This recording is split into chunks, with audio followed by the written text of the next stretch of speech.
Good morning. Welcome to the Science of Mind class. I'm Dr. Petra, and this is truly one of my favorite times of the whole week is to wander through the Science of Mind with you.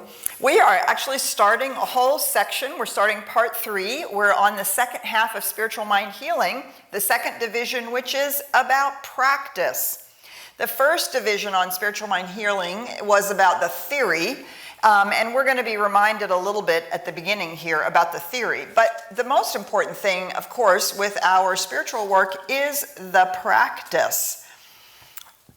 Determining destiny. I love this. The technique by which we lay hold of mind power and prove its practicability.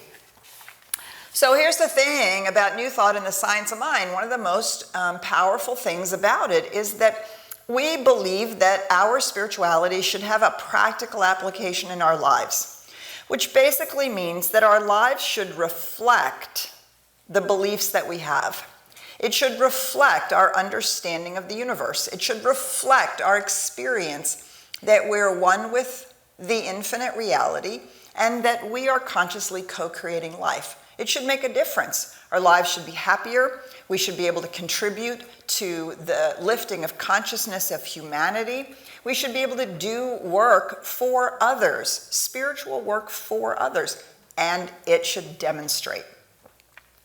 So the Science of Mind is eminently focused on the practicality of our spirituality, not just the experience of oneness, which is, of course, the mystical aspect, but the very deliberate manifestation and demonstration of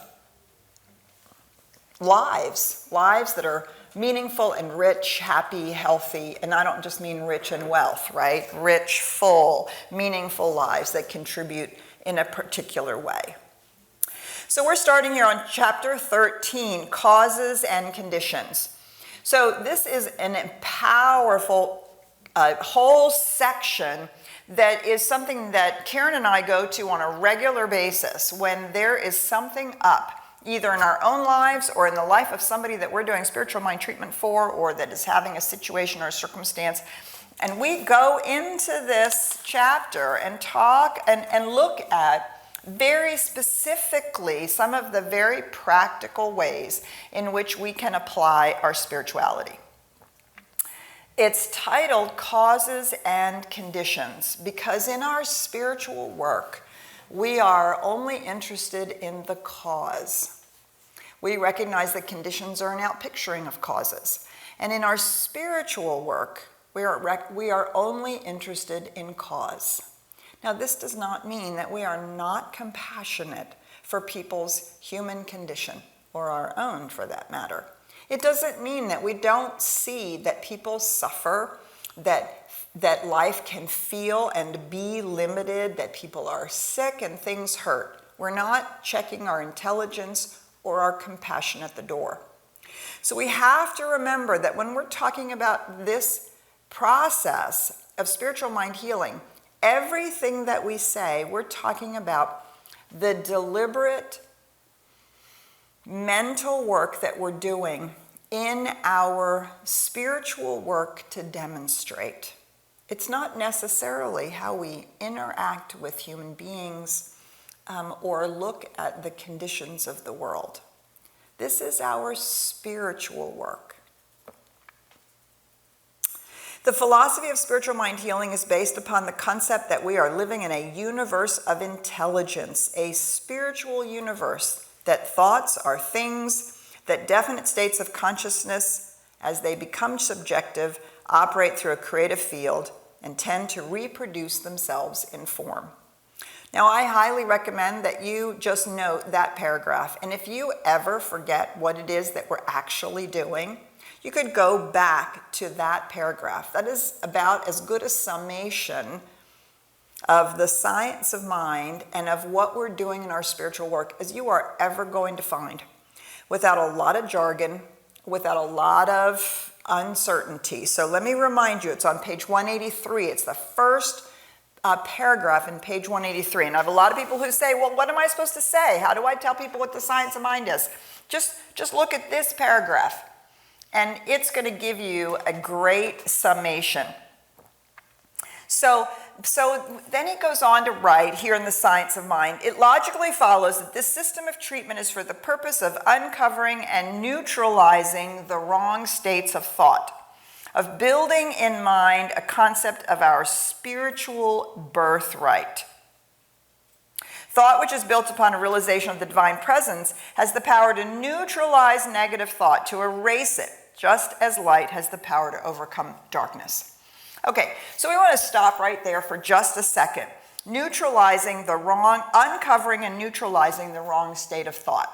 Now, we have been, in the last 30 or 40 years, we have become very psychologized in how we understand ourselves and life, right? And so the idea is we have a wrong state of thought because something traumatic has happened in our childhood, or something has happened. We've developed a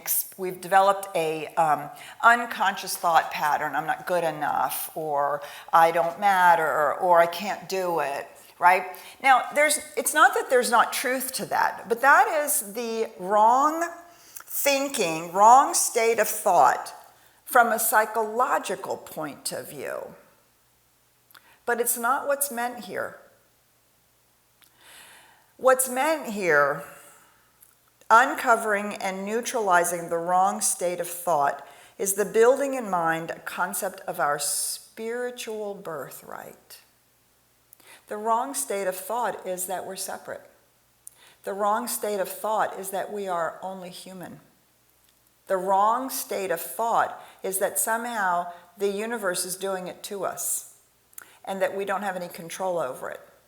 That's what is meant by the wrong state of thought, uncovering and neutralizing the wrong states of thought.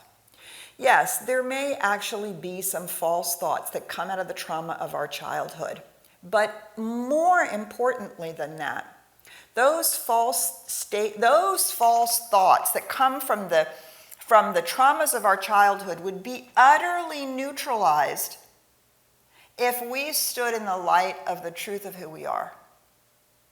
This is the fundamental shift, the uncovering and neutralizing the wrong state of thought. And so in our spiritual work, we're constantly uncovering and neutralizing any place where we believe that the universe is not acting, that the law is not present, that the universal principle can't make a difference, that somehow this situation is outside of the oneness, is outside of the co-creative power.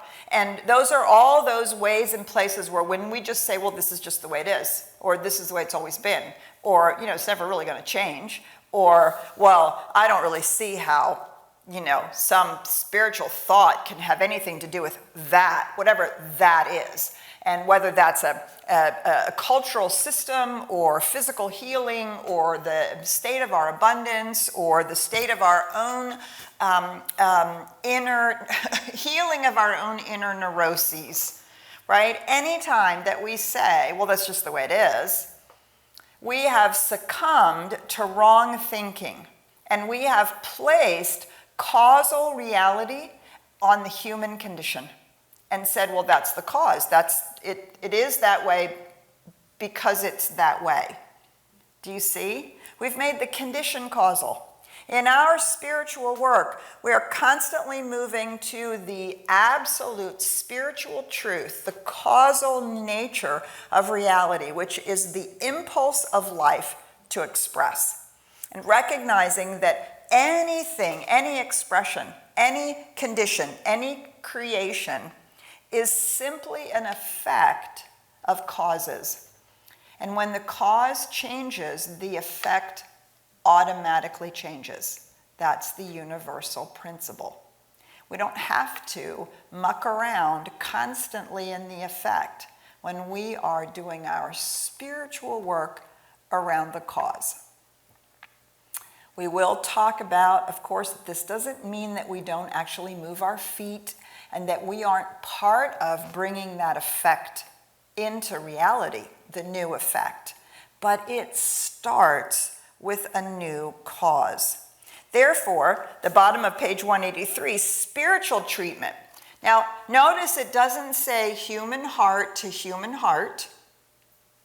Spiritual treatment does not concern itself with unpleasant conditions nor with imperfect manifestations either in one's body or the body of one's affairs.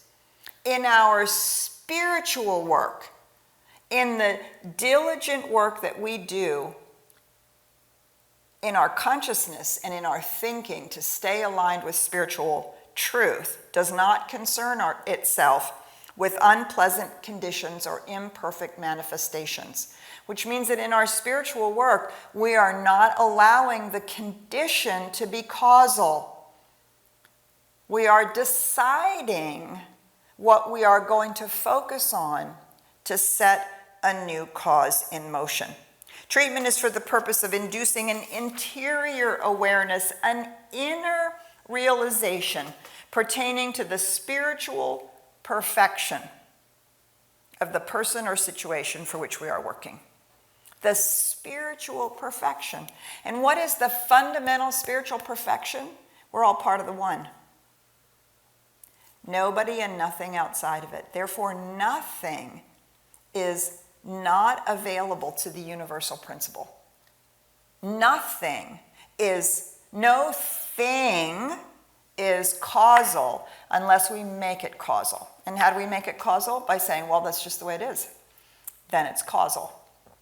Because now we have allowed that condition to become the image that we hold in our consciousness as if there was absolutely nothing that could be done about it.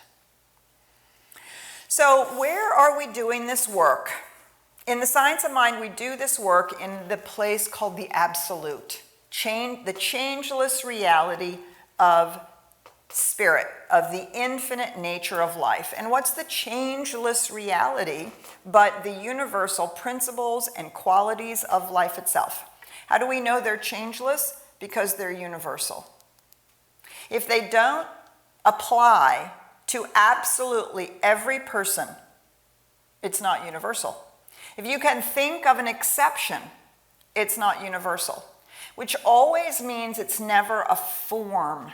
It's never a form, but always qualities and principles. So, for instance, the quality of love or the quality of peace. Not the form of peace, because that's changing, but the quality of peace, the quality or the principle of the law of circulation or the law of attraction or the law of the cause and effect, right? These are ubiquitous. They're always operating, and it doesn't matter who you are, where you are, what you're doing. It doesn't even matter if you're on this planet or if you're a human being. This is what's called changeless reality. So this is the life that's living through all of us. It's living through all of creation. This is the causal reality. And our job is to align with it. That which we call ourselves, our personality, is the instrument through which spirit operates. But spirit can operate for us only by operating through us. Why? Because we're actually awake. We're actually waking up. We're not like the trees and the bees and the stars. We're actually waking up. Sure, there's lots of awakening going on all over the universe or in other planes of the multiverse. But for us, right here, right now, right, we're waking up to the truth of who we are. So it does for us what it does. It does for us what it does through us, meaning how we are aligned with spiritual truth and how we're using these principles. Spirit is never bound by the form it takes and is not affected by any apparent cause or condition, but is forever free. That's the truth about each one of us. We are not bound by any apparent cause or condition, but are forever free. How do we know this? Because that's the truth of our being. And we have lots and lots and lots of evidence about this, lots of stories that people have told us and shared with us think of people who, Nelson Mandela was in jail, Gandhi was in jail, took it as a opportunity for meditation. Nelson Mandela wrote. And Viktor Frankl talked about being in the concentration camp, right? And what's free is our consciousness, our causal consciousness. Doesn't matter what the condition is. What's free is our causal consciousness. And that's where we do the work. And if there is any wrong thinking to uncover, is the wrong thinking that says the condition is causal and I'm stuck and there isn't anything free about who I am and I am bound by this circumstance or condition. I'm chained by it, which is not true. It's not true. And so our job is to find that place within us. So I love the analogy that we use in the science of mind for this creative process. We often use the seed, plant, and soil, but the other one that's really, really, really a favorite of mine, he talks about right here. Ice is formed from water. All ice is some form of water. Just so, God and man, spirit and the individual exist in an eternal state of unity. The solid and the liquid are one substance. I mean, that's something that you could just go away and meditate on for months. If ice and water are the same substance, H2O, one has a form because the vibration is slowed down into a crystallized form, and one does not. It's liquid, and it takes whatever form it rests in, right? Whether it's a lake or an ice cube tray, and yet the substance is the same. Do you see?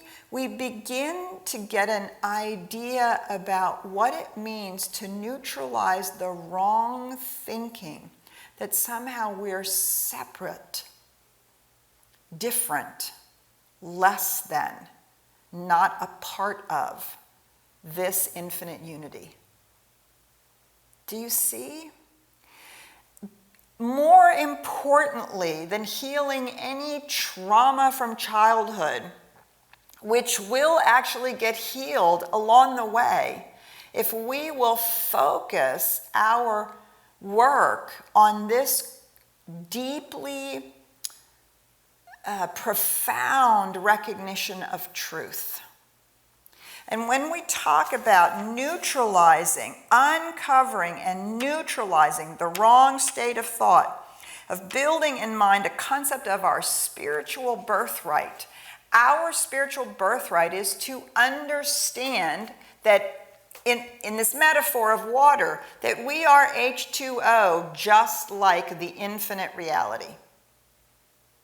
And we're a place where the infinite reality is slowing down into a form where it can see itself and see all the other ways that the frequency of the field has become particularized into various things and conditions. And then gets to ask itself, well, is this good? Is this in alignment with life? Is this furthering the life experience? Is this allowing life to express? Is this joy-filled and contributory and growth-filled? Then great. And if it's not, then something's out of alignment and something new, a new cause needs to be set into motion, because whatever that is, it's not, has been set into motion by some faulty thought or some ignorance about who we truly are. We are dealing with an impersonal principle because it is a law. It's an impersonal principle. That's what makes it a universal, changeless reality. It will operate for one person just exactly the way it operates for another, as long as we understand how to use it. and we use it in accordance with the way the law works, with the way the creative process works. No different than the law of mathematics or the law of aerodynamics or the laws of music. If we understand them, we use them, that works beautifully, and if we don't understand them, we make a mess. So, dare to speak, and to know that what you speak is the law unto the things spoken, regardless of what condition exists. Again, keep reminding ourselves, this does not mean that we're not compassionate with ourselves or others for being in the condition that we might be in. And remember that conditions, it's always history. It's always a reflection of what did he call it? The wrong state of thought. The condition we're currently experiencing, whether it's individually or collectively, is the now picturing of a wrong state of thought that we have had. The moment that we decide to have a new state of thought, this condition no longer has the causal power behind it, and it must begin to fade away, and the new condition arise. Knowing this in your thought, work in perfect peace and calm. Always expect the good. Have enthusiasm, and above all, have a consciousness of love, a radiant feeling flowing through your consciousness at all times. What's the bottom line? Treat yourself until you have an inner sense of unity with all good.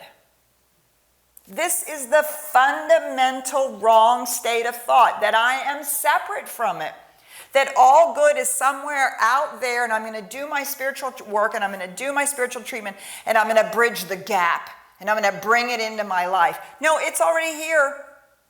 It is already here. The problem is, if I don't understand that and work to experience it in my own consciousness, in my thinking, it is only I that stand between me and my good. Nothing else. The wrong state of thought that we are neutralizing is any sense of separation. Because we cannot be separated truthfully. The problem is the law is always working. Right? That's the problem.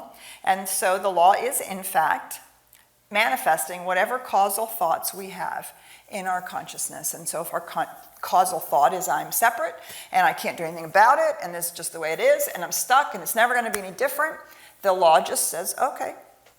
And that's the cause we're setting into motion, and that's the condition we continue to experience. And so if we use conditions as the predictor of the future, we will never have anything new. Should we say that again? If we use conditions as the predictor of the future, we will never have anything new. We have to look at the condition and we either get to say yes or no. No, that's actually not what I want to experience. That's not what I want for me or for us or for all of us. And so what does that mean? I have to set a new cause in motion. I have to stop dwelling on the condition as a spiritual, changeless fact. It's not. It's a condition. No matter how horrendous or horrific or horrible it is still only an effect of causes and a fundamental cause of our sense of separation. That's where we start the work. All right, so we're going to stop there because this is so foundational to this work that we do about causes and conditions and really understanding this law of cause and effect. We're going to stop there and invite comments, questions, thoughts about this, see where you are. So Ryan, I'm going to let you remind people about how they can jump in on this. And yeah, we'd love to chat for a little bit. All right. Thank you, Petra, for such a wonderful introduction to me, the great me. The great you. I do want to read some of the comments, but Wonderful. I do want to make sure that everybody knows how to ask questions. You can do so by raising your hand. It's an icon located at the bottom of your screen. If you're here with us inside of the Zoom room, I also have posted the link up onto Facebook, so if you guys want to hop over here, you definitely can.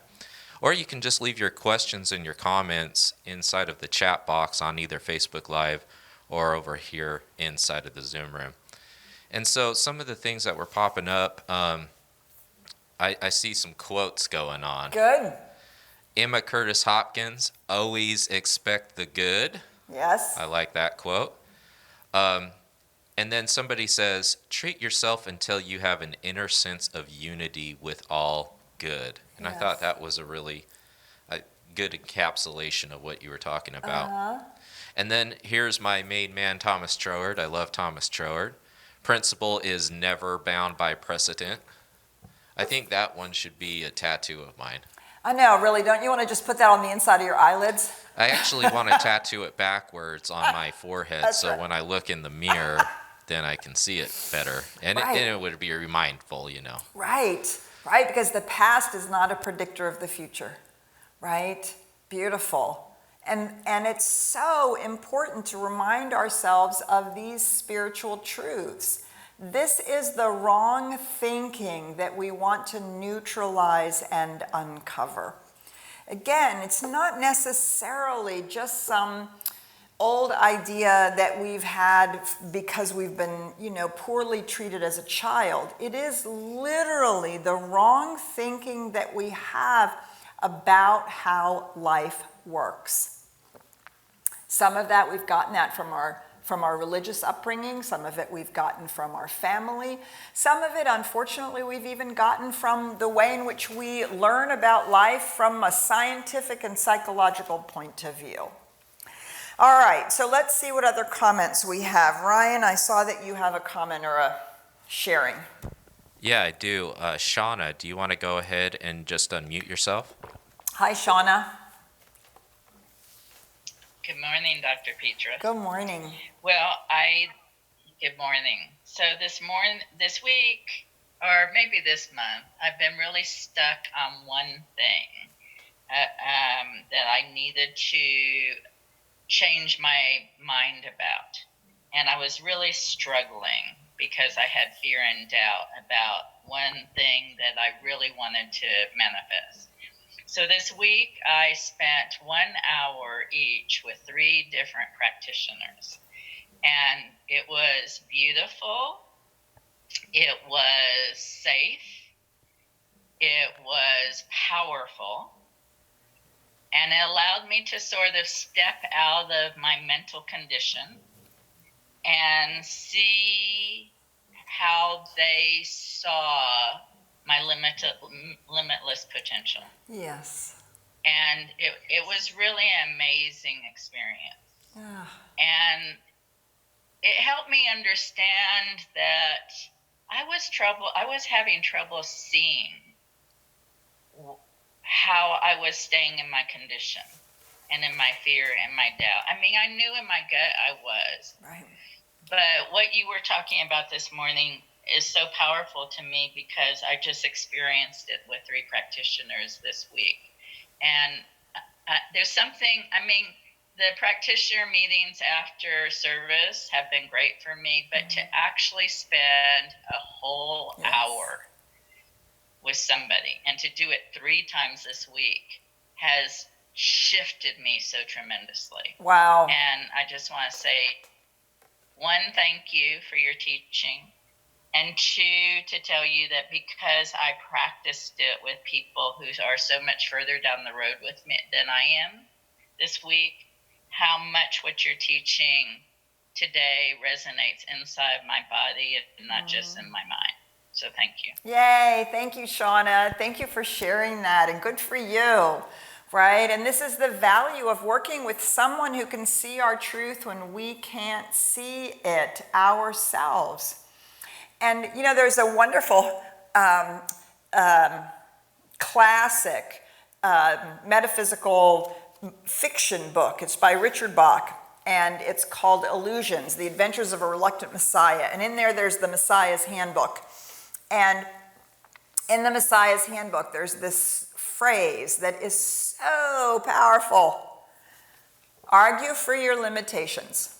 And sure enough, they're yours. And that's what we do. We don't even realize it. Shauna, as you so beautifully said, we don't even realize it, that we are arguing for our limitations. Well, I don't see how that's possible. Well, I just don't get it. Or no, this is the way it is. And we are literally arguing for our limitations. And sometimes when we go to a practitioner, or we take a class, or we listen to spiritual work, we can get a little closed down, I think, sometimes, because we don't actually want to give that up, or we don't realize that we have to give that up.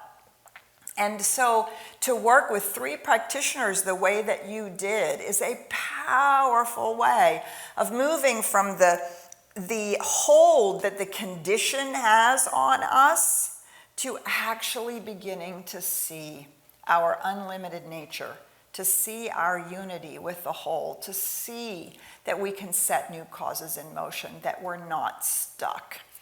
I work with 3 prayer partners every week. Every week I have an hour session with each one of them, actually 30 minutes, because we share and then we do treatment for each other. And it is like a practitioner session. We're coaching each other and supporting each other and reminding each other of spiritual truth. It is so powerful to do that. And to have our practitioners available to you is an amazing thing.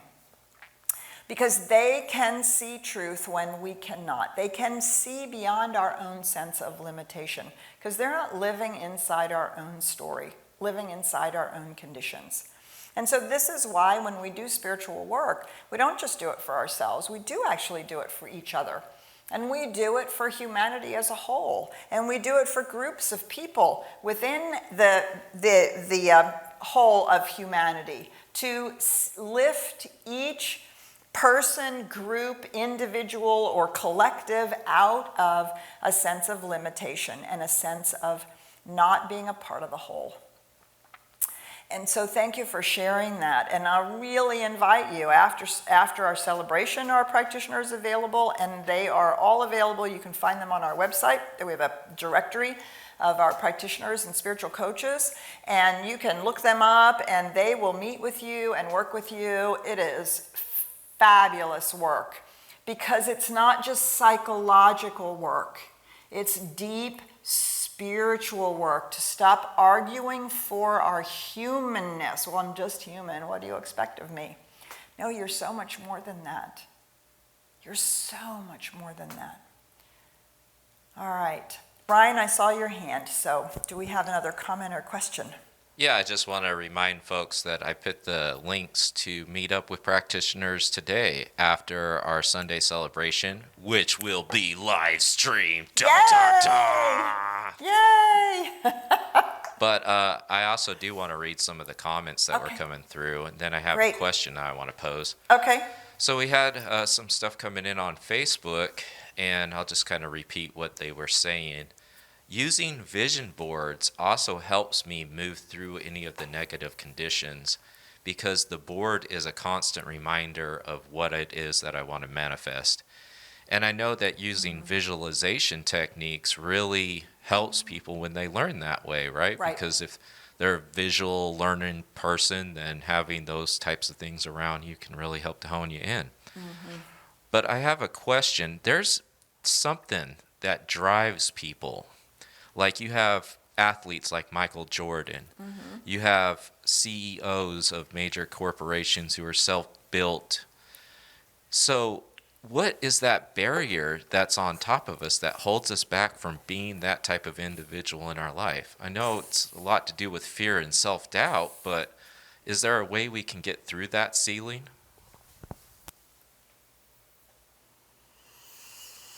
Well, it's an interesting question, right? So,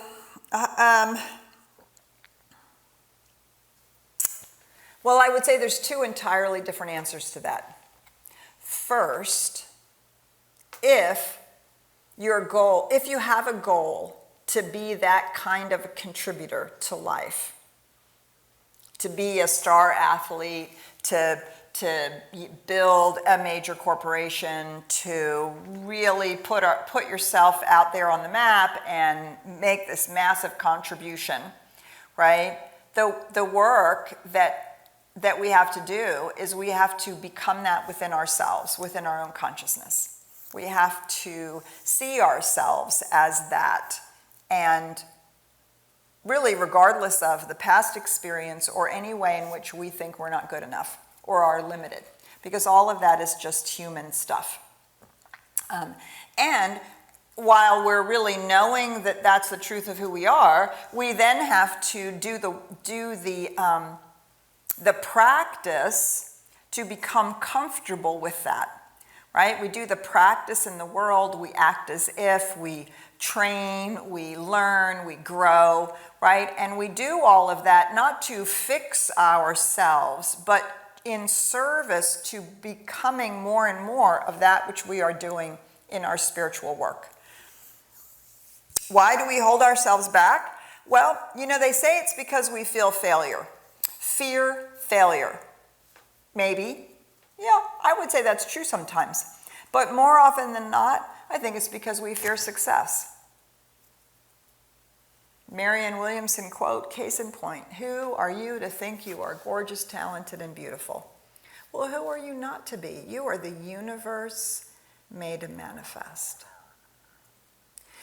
Now, it's useful to look at how do you hold other people that are successful? Do you become a little jealous? Do you say to yourself, well, they're probably just not very nice people? Oh, I heard that person was kind of a bitch anyway. So notice if you are not willing or able to fully embrace somebody else's greatness and their success, because that's the very measure of the unwillingness that we have to embrace our own. I think sometimes we don't become successful because we are afraid of the amount of work it takes, because it takes work. Not just work in the world, not just the moving your feet part, but the diligent work in consciousness to stay committed, to stay focused. People who are that kind of success, they're not focused on 7 different things. They're not dabbling in this, that, and the other thing. They've decided that this is what they're about.